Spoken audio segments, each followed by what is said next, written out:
Oji, you know, it's interesting you ask this question. And the reason I don't know what the Southeast Governors Forum are doing. I don't know what they discuss when they meet. But there are critical areas that we must address. And we must bring to the table as soon as possible. The Southeast, yes, is the only region that does not have a high-pressure gas transmission pipe to take natural gas through it. You have the AKK, the Ajaokuta, Abuja, Kaduna, Kano. There is a second phase of that AKK that goes to Govs in Zamfara. Now, in that AKK, you have pressure metering and reduction stations in Gwagwalada for Abuja. You have in Kaduna, you have in Kano. And then you're also going to have in Govs when the second phase starts. That AKK is what the government hopes to extend for transnational gas pipeline through Niger Republic to Algeria, even if I don't think that will be feasible because of the lack of diplomatic relationship between Niger Republic and the Nigerian government in Abuja. Okay? The Southeast does not have a pipe that runs through it, despite the fact that Abia State produces a lot of natural gas.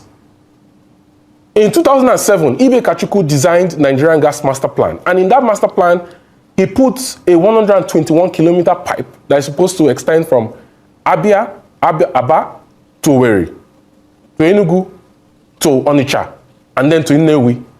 The government says that no, they want to do a TNGP pipe extension from Abia State to Ajaokuta, and the second phase is going to go from Abia State to Enugu to Ajaokuta.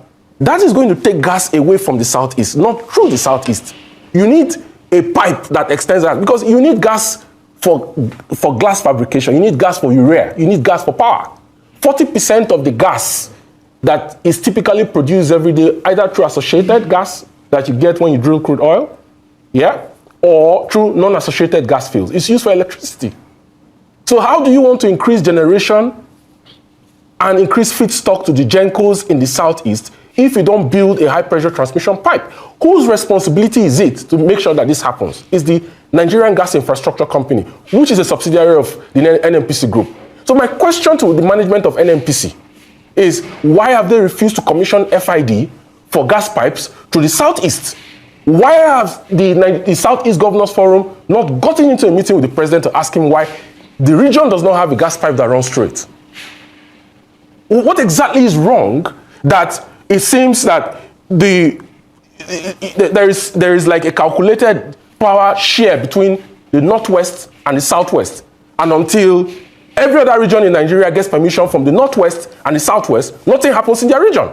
It doesn't make any sense. How can Mr. President be talking about renewed hope and economic transformation and increase in the per capita income of Nigerians and prosperity for Nigerians about building a $1 trillion economy when everything is centered around Lagos?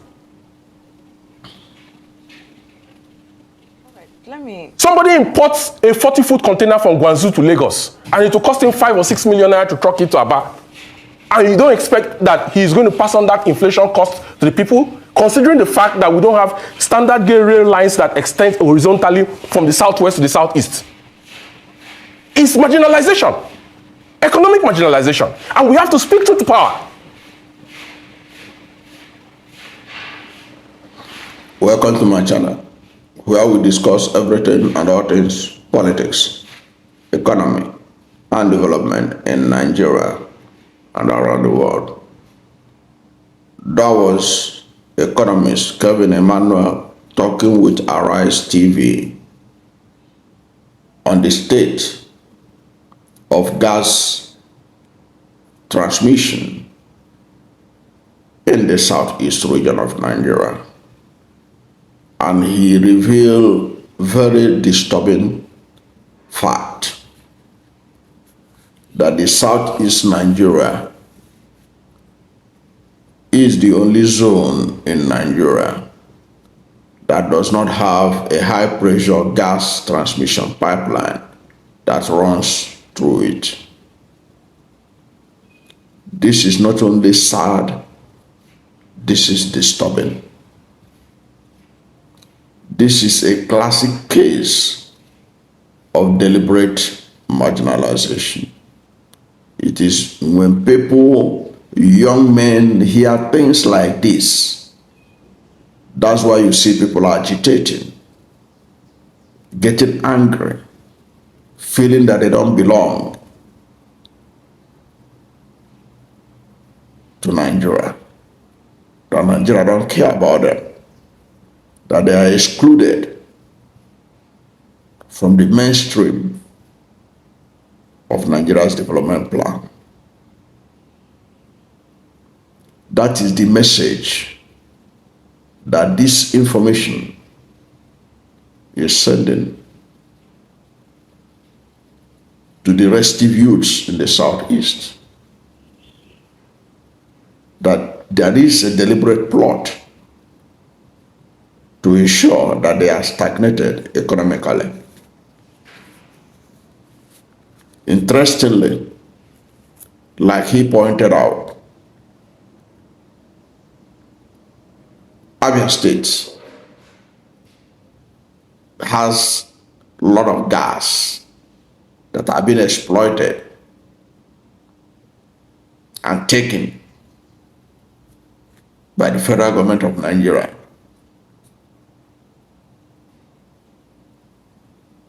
It's not only that, the Anambra Basin has, as I was made to understand now, over 1 trillion cubic reserves of oil, of gas. So Southeast, as you see, is an ocean of gas, oil and gas. And the Anambra Basin covers all the 5 Southeast states. This is a zone, despite this reality, this fact, that is well known, that Southeast is sitting on top of gas. Federal government plan is pipeline distribution without considering Southeast as being qualified to have high pressure gas transmission pipeline. This is the pipeline that is critical for you to talk about turning gas to electricity. It is very shameful that this is happening in Nigeria. Very, very troubling that this is happening, that the federal government of Nigeria will single out Southeast as a zone that does not deserve to have high pressure gas transmission pipeline. And you are telling me that that was not deliberate. That was deliberate. That was deliberate. And that need to be corrected. Economist Emmanuel was talking about what does the Southeast governors, what do they talk about when they meet? A very good question to ask. What are they supposed to be talking about? They are supposed to be talking about all these areas where you have deliberate marginalization, institutional marginalization from the above, and ensure that they are corrected. And if they are not corrected, these are some of the good grounds you can give to the international community that you want to leave this Federation of Nigeria. Give solid reason. If you don't want Southeast to be part of Nigeria, the Southeast should be able to ask them, if you don't want us to be part of Nigeria, then let us have an exit plan. Let us have an exit plan. Or you can as well start the exit plan. I have done a video where I say that if Nigerians don't want the Southeast, they don't want the Igbo people to be part of Nigeria, let them do to Southeast what Malaysia did to Singapore in 1963. The Malaysian parliament passed a resolution telling Singapore that they don't want you to be part of our federation. Go and read Lim Kuan Yew's book, From Third World to First World. He will tell you when that thing happened, Malaysia thought that the Singapore would not survive. What was the problem? The Malays, who are mostly Muslims, were always having problem with the Singaporeans. They were having this kind of our federation that just stood against Singaporeans. Yes, Singaporeans were enduring. But something entered the head of the Malays, who are mostly Muslim. They said, no, let us just by a resolution of the National Assembly, of the Parliament, let us tell Singapore to leave. Lim Kuan Yew shedded tears the day they were told, like orphans, that you are no longer part of Malaysia. But today, the Singaporeans are having the last laugh. They are better in all economic indices than Malaysia. So if Nigeria, these are the ground, if Nigeria can't keep on doing this kind of marginalization, they don't want Southeast to be part of it, let them do what the Malaysians. I have seen people say, why don't Southeast people do so? No, it is the Nigerian people. The Nigerian National Assembly can pass a resolution like what they did, what the Malaysians did in 1963. They can pass a resolution in the National Assembly and say, Southeast, go from Nigeria. No, you are no longer part of this. Get the United Nations to do it amicably. That to me is the solution, because when you hear all this kind of rubbish being done to the people of Southeast, it doesn't really make sense. It doesn't make sense. How can you plan a gas pipeline in the whole nation? Then you marginalize one section, and yet you are claiming that you believe in one Nigeria. You don't really believe in that one Nigeria. In fact, you believe in two Nigeria. That's the message you are sending for that kind of action. And it's not only the governors that have failed to draw attention to this problem that Emmanuel was talking about.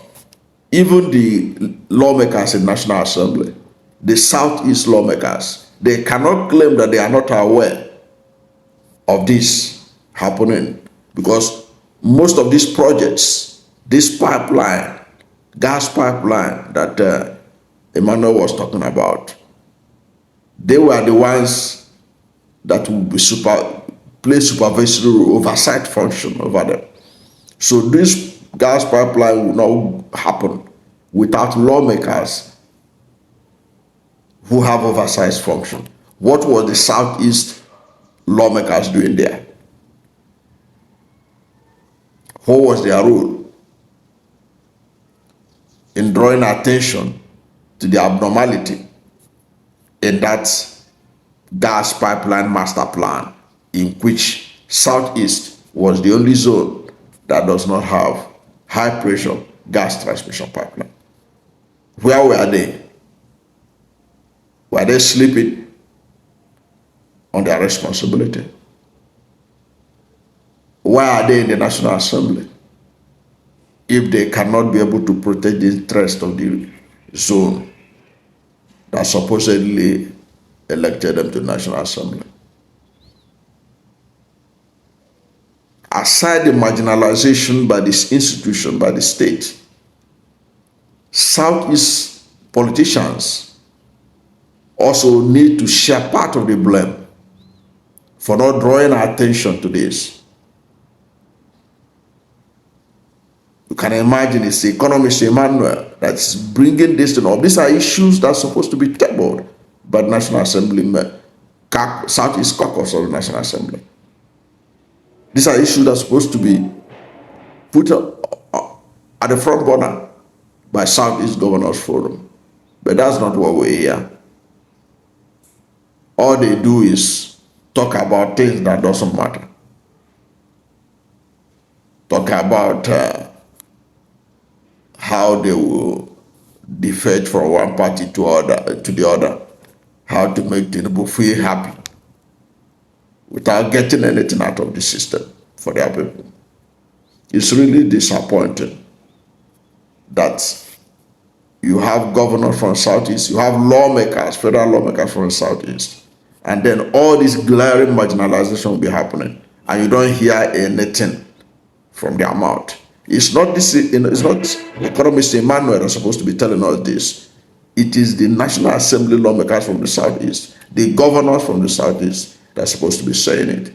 You can see how vocal the Northern governors had been and Northern lawmakers because of the tax reform bill of President Bola Ahmed Tinubu that they are not happy with. That is how you expect Southeast to be frontal in confronting federal government when this glaring marginalization is going on. I don't know what you think about this sad information